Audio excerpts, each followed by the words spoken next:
stories is a fatal mistake, for some whispers refuse to die, especially those from a decade shrouded in nascent shadows, the chilling 1960s. I had a vision, a glimpse into those times where fear took root in the most unexpected corners of existence, and the ordinary became a conduit for the truly terrifying. These aren't mere tales, they are fragments of dread, dried blood on forgotten pages, memories of a collective consciousness that glimpsed something beyond the veil, something that should never have been seen. Prepare yourself, for the shadows of the past are long, and they reach even into our present, their cold embrace seeking to pull you into their depths. For too long, we have turned away from the true horror that lurks in the corners of human experience, dismissing it as mere folklore or products of overactive imaginations. But what if these stories, these threads of collective fear, are not just stories at all? What if they are echoes of events, distortions of a truth too grotesque to confront directly? The 1960s, a time often painted with vibrant colors of change and rebellion, yet beneath that surface, a profound darkness festered, giving birth to nightmares that refused to dissipate with the morning light. I witnessed this darkness, felt its cold breath on my skin, heard its whispers in the desolate places where forgotten truths lie buried. These are not the comforting tales you might hear by a crackling fire. These are the kind that leave a persistent restlessness in your soul, real chills crawling up your spine, an irresistible attraction to the unknown. They are born of an era when the mundane began to warp, when trust in institutions and the very fabric of daily life began to fray. Imagine a world where the familiar comfort of a family meal or the solid ground beneath a new bridge could hide an unspeakable secret, a grotesque sacrifice, or a monstrous truth. This is the world we delve into tonight, a world seen through a cracked mirror, reflecting only the unsettling. My visions have shown me that these shadows are not confined to the past. They linger, stretching their tendrils across decades, touching new generations with their cold ashes and forgotten fears. Tonight, we will journey through 4 such legends, each a shard of a greater, more disturbing mosaic. From the most innocent of meals to the very ground we walk upon, the 1960s revealed a hidden underbelly of terror, a testament to the fact that evil does not always wear a monstrous face.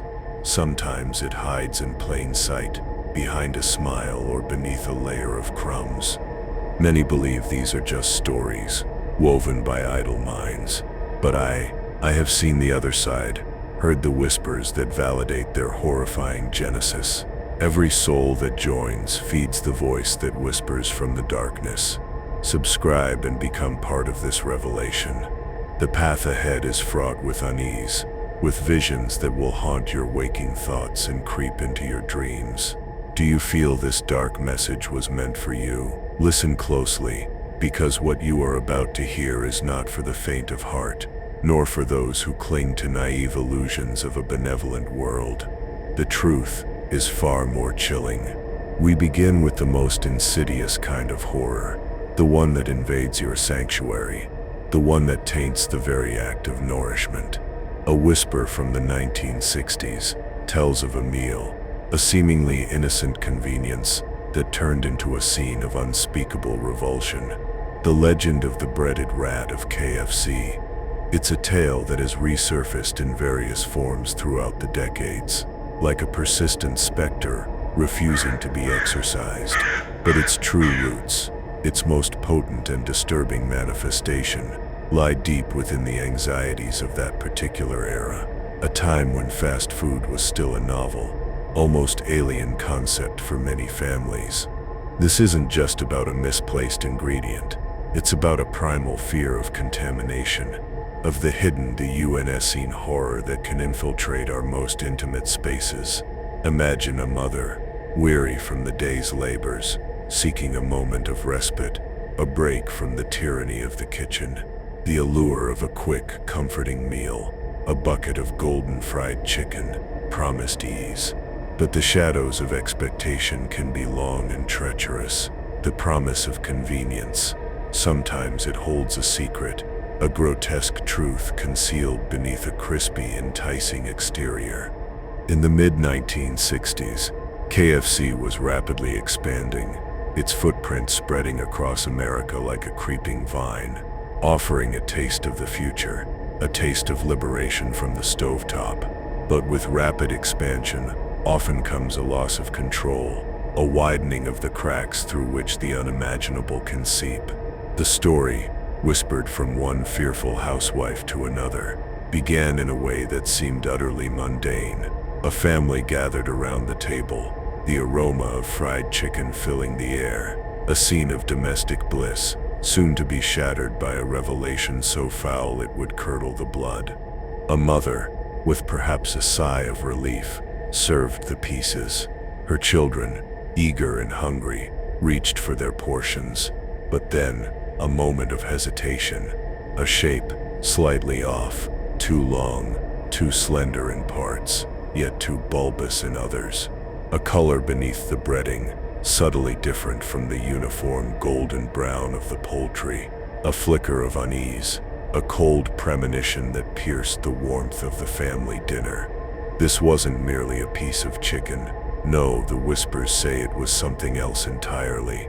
With a trembling hand, one of them, perhaps the mother herself, prodded the suspicious piece. The breading, once a golden shield, now seemed like a grotesque disguise. And then, the sickening truth revealed itself. A tail, long, hairless, unmistakable, followed by a small grotesque head, whiskers stiff with grease. It was not chicken, it was a rat, fully breaded, perfectly fried, lying amidst the other pieces, a silent, furry testament to a horror that defies description. The screams, I can still hear the echoes of their cracked mirrors reflecting pure terror. The ensuing chaos was immediate, a cascade of revulsion and disbelief. The whispers spoke of children vomiting, of the mother's horrified shriek, of the abrupt descent from domestic tranquility into a scene of primal disgust. Some versions of the legend claim the family suffered severe food poisoning, rushed to a hospital, their lives irrevocably scarred. Other, darker variations spoke of a more permanent end, a death by tainted meat, a family wiped out by the very meal meant to sustain them. Their fate, a grim warning to those who dared to step outside the traditional roles. This legend, in its 1960s iteration, was more than just a gross-out story. It was a weapon, wielded by societal anxieties. At its core, it was a subtle, yet potent, condemnation of changing gender roles. The message, delivered through hushed tones and knowing glances, was chillingly clear. Neglect your domestic duties, choose convenience over the labor of love in the kitchen, and you risk not just your family's health, but their very lives. It was a dark, symbolic narrative that sought to tether women back to their stoves, to the traditional hearth, warning against the dangers of the modern world's conveniences. The fear wasn't just of the rat, it was of the unknown, of the hidden corruption in a rapidly modernizing world. It spoke to a deeper unease about where our food comes from, about the faceless corporations that promised efficiency but might deliver something far more sinister. The whispers became louder, a collective warning against outsourcing the sacred act of feeding one's family. It was an omen, foreshadowing a future where trust would be eroded, where the line between what is consumed and what consumes us would become terrifyingly blurred. I whisper this now, like an echo from the other side. The true horror isn't always the monster that stalks the woods, but the insidious corruption that seeps into our everyday lives, turning the familiar into the foul. This legend, though dismissed as falsehood, tapped into a profound wellspring of anxiety, a collective subconscious fear of being poisoned by progress, by the unseen hands that prepare our sustenance. It left a persistent restlessness, a question mark hanging over every convenient meal. What unseen horrors might lie beneath the surface waiting to reveal themselves? Now, shift your gaze from the table to the very ground beneath your feet, to the silent, unyielding structures that define our cities. For my vision then pulled me to an older, far more primal fear, a shadow stretching back through millennia, but which found a terrifying resurgence in the bustling construction sites of the 1960s. We speak now of the emparedados, the enwalled ones. This is not a legend of food, but of flesh and bone, sacrificed to the foundations of the world, a practice so ancient, so gruesome, it leaves cold ashes on the tongue. This is a deep, dark secret of humanity, a whispered tradition that suggests the strength of our greatest monuments is not merely in their mortar and stone, but in the living sacrifice made to appease ancient hungry spirits of the earth. Historians speak of it as a practice from antiquity, but the whispers I heard, the visions that clawed at my mind, confirm it was not confined to dusty scrolls. In the shadows of cranes and scaffolding, in the very concrete that poured to form new bridges and buildings, a horrifying ritual continued, demanding a price in human lives. Imagine the desperation, the raw, visceral terror of being chosen, of being dragged into the gaping maw of a foundation pit, the earth itself becoming your tomb. The belief was chillingly simple, that the bones of the dead, imbued with life force, would lend an unbreakable strength to the structure, making it impervious to the ravages of time and storm. A grotesque exchange of life for longevity, a pact with the unseen forces that govern decay and collapse. The 1960s, a time of rapid infrastructure development, provided fertile ground for this ancient horror to re-emerge. The whispers in Puebla, Mexico, were particularly potent, reaching a fever pitch during that decade. As dusk fell, a pervasive fear would settle over the barrios, forcing families to lock their doors, to draw their children close. For it was said that a gray van, silent as a hungry phantom, prowled the streets, its purpose to snatch the vulnerable, women, children, but most especially, the men of the street, the forgotten souls, whose disappearance would go largely unnoticed. These were the chosen offerings, destined for a terrible fate. Their destination, the sprawling construction sites of the Pueblo Orizaba Highway, a monumental undertaking that cut through the landscape, demanding a heavy toll not just in labor, but in something far more precious. The workers, too, felt the chill, the unsettling quiet that sometimes descended upon the sites after a person had gone missing. They heard the whispers of the earth, demanding its due. It wasn't just about concrete and steel, it was about blood and bone, fused into the very essence of the structure, ensuring its endurance for centuries.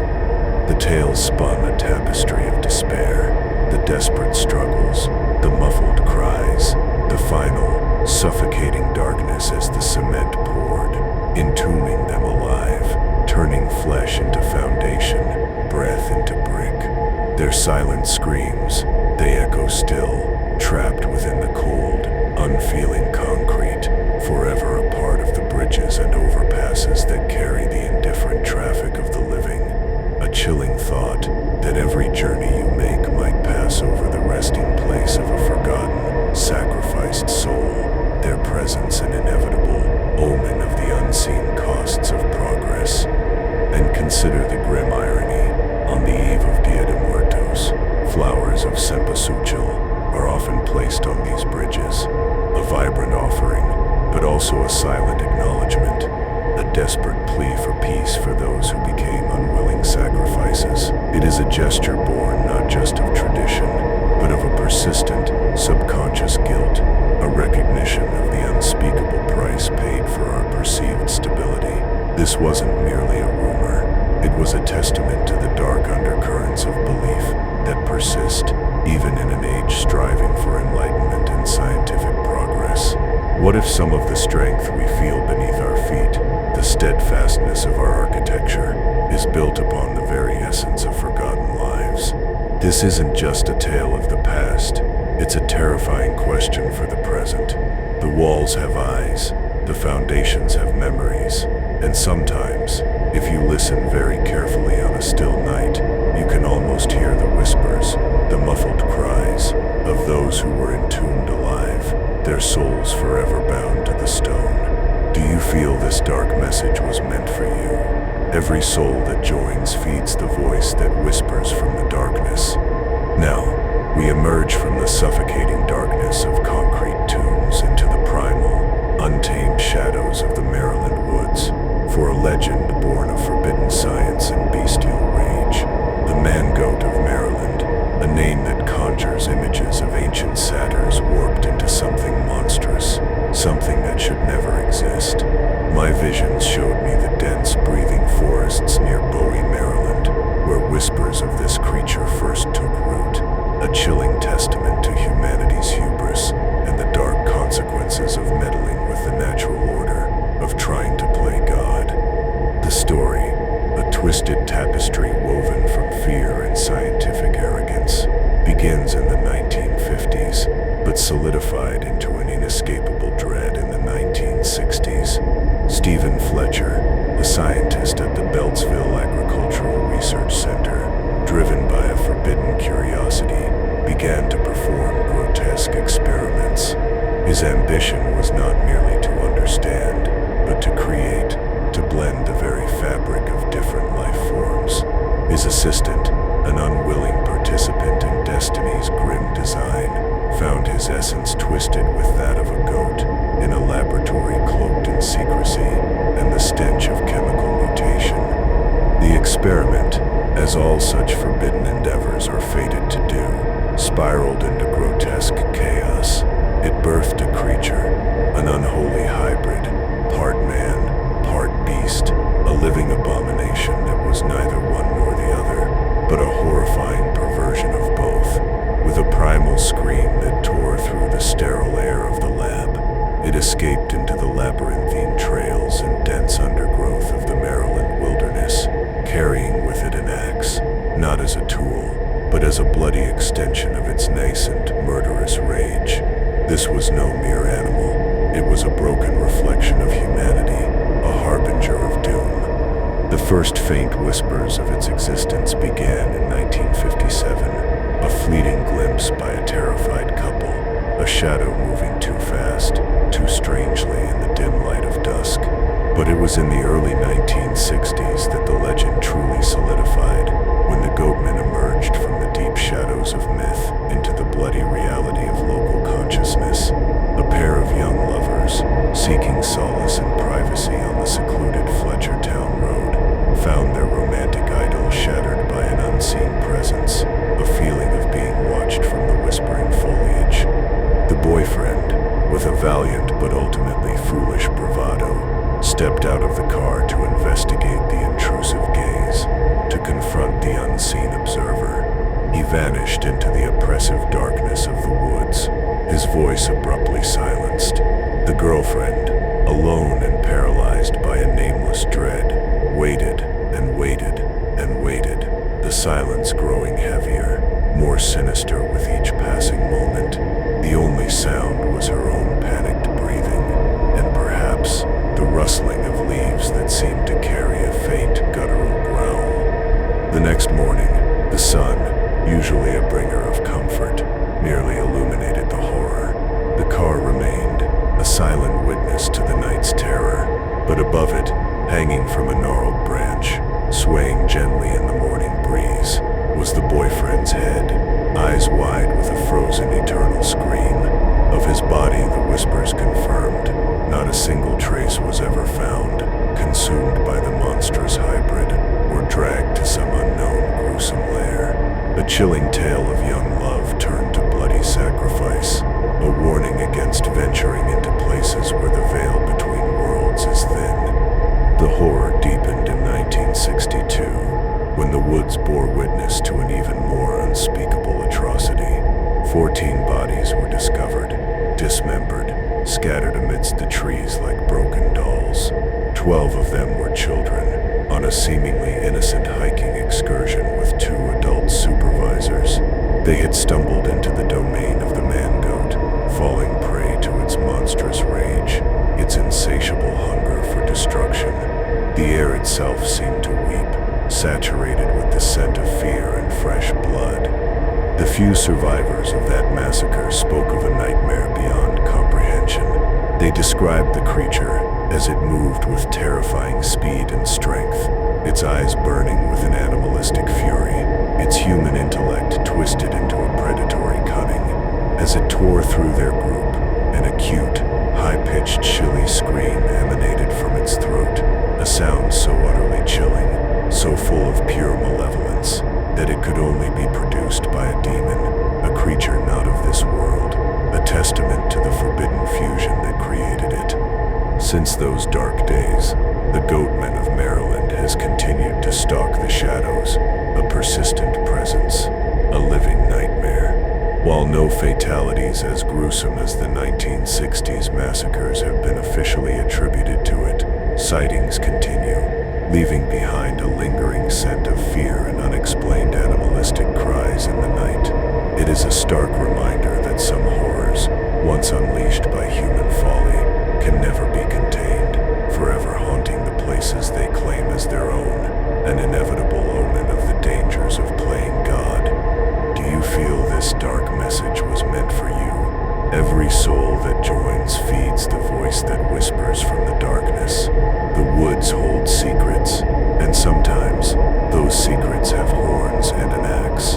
This legend is a testament to the primal fear of the monstrous other, of the breakdown of what is human and what is animal.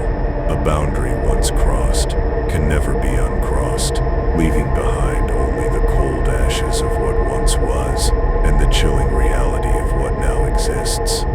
Finally, we journey across an ocean to the sleek, modern lines of Stockholm, Sweden, where steel and speed take on a spectral dimension. Here, in the heart of urbanity, a legend of pure ethereal dread circulates like a ghost on the tracks. The Silverpilen, or the Silver Arrow Train. This is not a beast of the woods or a hidden horror in our food. It is a phantom of progress, a metallic specter that appears only in the dead of night, on lines that should be empty, carrying passengers who are not of this world, to a destination that lies beyond the veil. The 1960s saw the emergence of Stockholm's modern subway system, a marvel of engineering, sleek and efficient, and it was in this era of gleaming steel and electric promises that the Silverpilen began its haunting journey. It is described as a C5 series train, its surface a startling polished silver, unlike the standard green trains of the city. But the chilling truth is, only one C5 train of 8 cars was ever built, and it was quickly relegated to testing, then decommissioned. Yet, the Silverpilen, with its 8 luminous cars, continues to run, defying logic, defying time, a shimmering omen in the dark. The sightings are consistent, terrifyingly so. Witnesses, mostly maintenance workers who brave the deserted tunnels in the small hours, report a dazzling silver train streaking by at impossible speeds along Line 11, a line it should never traverse. The official C5 train had only 5 cars and was quickly replaced, becoming a memory, a ghost in the annals of engineering. But the Silverpilen, with its full complement of 8 carriages, is very much alive in its spectral journey, a recurring nightmare of polished steel and phantom energy. It is a broken cross against the modern sky. What truly solidifies its terror is its connection to Kinling Station. This station, an abandoned shell nestled deep within a forest on the outskirts of Stockholm, was meant to be the heart of a new working-class suburb, a bustling hub. But the project was abandoned mid-construction, leaving Kinling a desolate, unfinished monument to failed ambition. It stands now, a lonely, forgotten portal, the perfect rendezvous point for a train that carries the forgotten and the lost. forest, a place where the barrier between worlds seems to thin. Maintenance crews, hardened by years of confronting the grimy realities of the subway, speak in hushed tones of the Silverpilen's routine. On nights when the tracks of Line 11 are closed for repairs, when the living are safely tucked away, the Silverpilen appears. It glides silently, swiftly, a silver wraith collecting its passengers, souls that do not belong to this world, lost spirits who missed their final stop in life.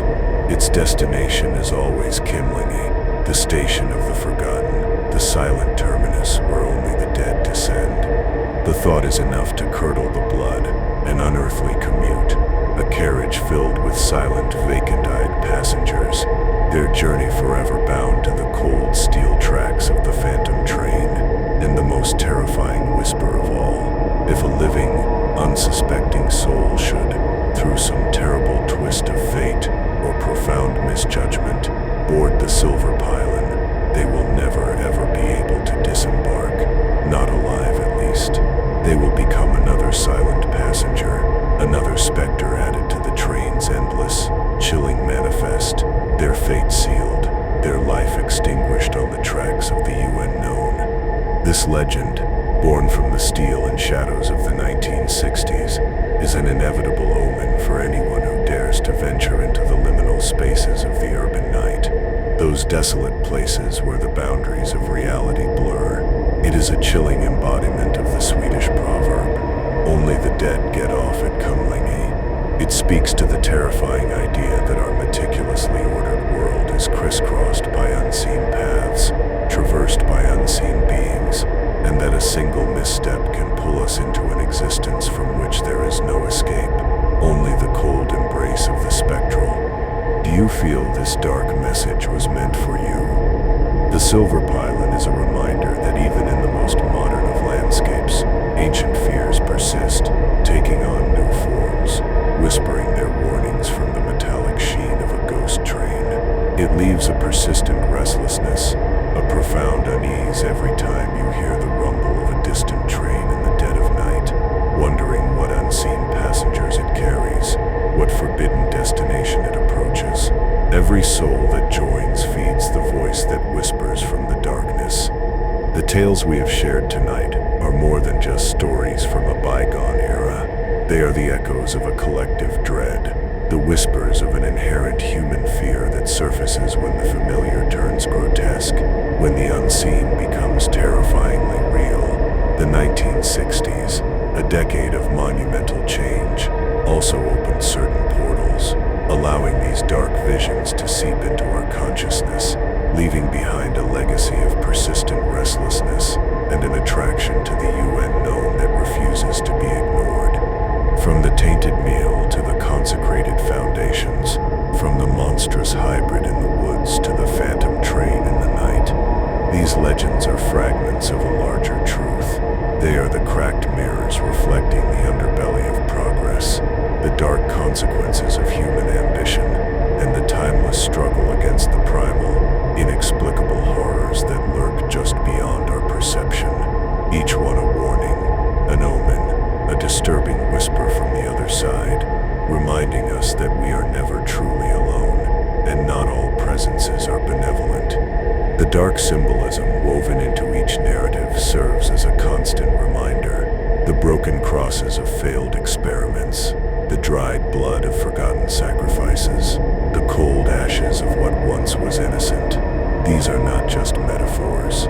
They are the spiritual residue of events that pierced the veil of ordinary reality.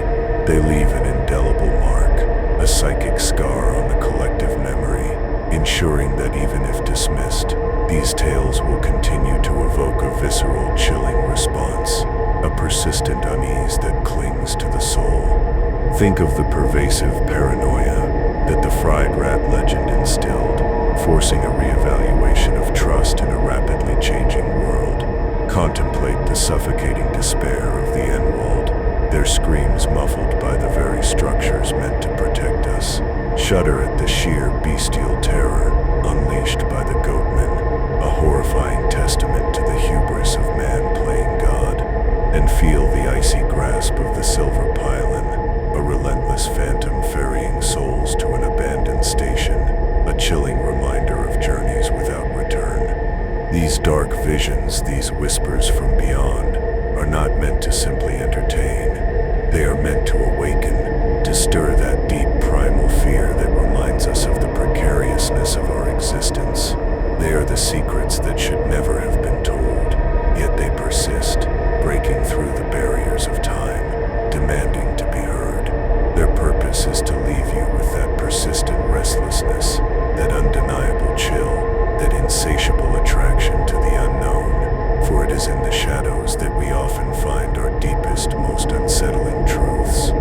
Do you feel this dark message was meant for you? Perhaps you recognize these shadows, these whispers, in your own quiet moments, in the corners of your mind. They are always there, waiting. Every soul that joins feeds the voice that whispers from the darkness. Join us in this journey through the forbidden, into the secrets that refuse to die. Like and subscribe if you dare to walk these paths of revelation. For in this realm, understanding is not comfort. It is merely a deeper step into the ever-present, ever-chilling mystery. We will meet again, where the shadows gather and the whispers grow loud.